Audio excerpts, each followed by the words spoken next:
हाँ, सारे फॉलो होंगे, हो ही रहे थे, है ना? लीनियर था और इंडिपेंडेंट था और कोवेरिएंस टर्म 0 था ना? मैंने मैट्रिक्स को ऐसा बनाया था सारे कोवेरिएंट 0 हो रहे थे ना? हुँ, पहले ये देख लो 2 मिनट में खत्म करें इसको 1 मिनट में। तुम लोग ये तो पढ़े ही हो, इसको क्या ही बताएँ। सी देखो, general linear model show that least square estimator beta cap is the best linear unbiased estimator ना? भी वही बात चल रही है।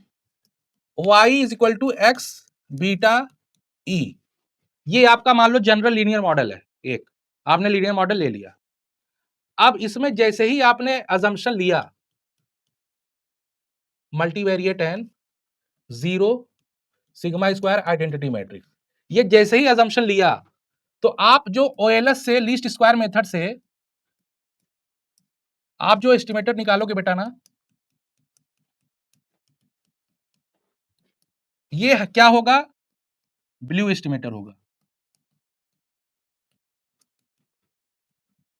समझ रहे हो? यही तो गॉस थ्योरम है। y इंडिपेंडेंट है सभी, x हमारे क्या है?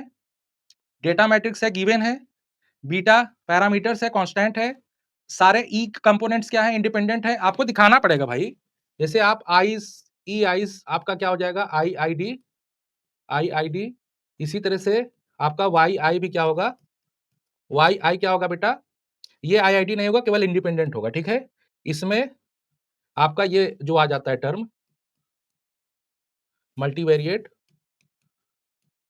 एक्स बीटा, ये जो ये आ जाता है ना बेटा, इसकी वजह से ये आइडेंटिकल नहीं रह जाता।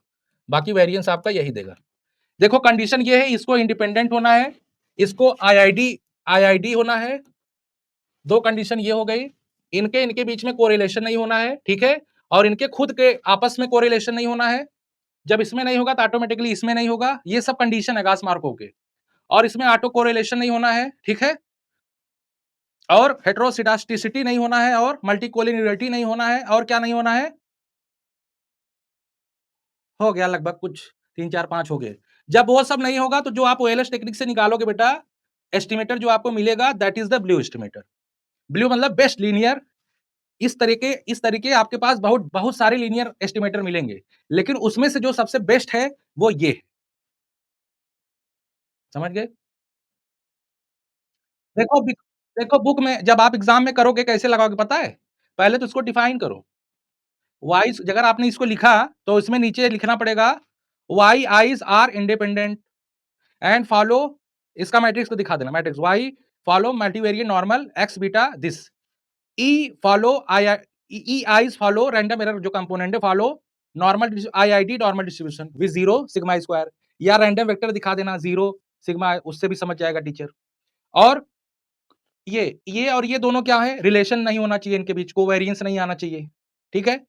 ये और ये कंपोनेंट अगर इनके बीच में आ जाए कोवेरिएंस टर्म, अगर ये जीरो ना हो तो आपका ये वाला आ जाता है ना इंस्ट्रूमेंटर वाला, इंस्ट्रूमेंट वेरिएबल यूज करने पड़ जाते हैं ना। और क्या और भी इसमें यही सब लिख के फिर क्या करना,